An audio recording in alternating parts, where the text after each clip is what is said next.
13/4/2026 তারিখ দিবাগত রাত 3:30 ঘটিকায় পুলিশ সুপার মহোদয়ের নির্দেশে ডিবি উত্তরের একটি টিম জামগড়া সংলগ্ন এলাকা থেকে আফজাল হোসেনকে একটি রিভলভার ও একটি শটগান সহ আটক করে। রিভলভারের 2 রাউন্ড গুলি পাওয়া যায়। তার সাথে আরও দেশীয় অস্ত্র পাওয়া যায় অনেক ধরনের। বর্ণিত আসামির বিরুদ্ধে 9টি মামলা রয়েছে, যার মধ্যে একটি হত্যা মামলা।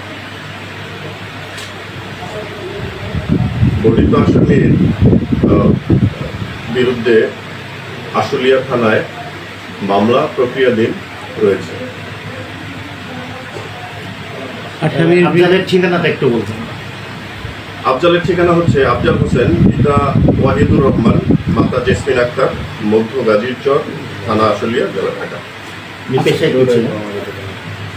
পেশা আসলে অস্ত্রধারীর পেশা, তো সে অস্ত্রধারী সন্ত্রাসী মাদক ব্যবসায়ী, এইভাবে আমরা জানতে পেরেছি এবং আরো তদন্তের মধ্য দিয়ে আরো বিস্তারিত জানা যাবে। রিসেন্টলি কোনো ঘটনার সাথে জড়িত আছে কিনা এই বিষয়টি আসলে আমরা তাকে রিমান্ডে নিয়ে জিজ্ঞাসাবাদ করলে, তারপরে আরো বিস্তারিত তদন্ত করলে আমরা বলতে পারবো।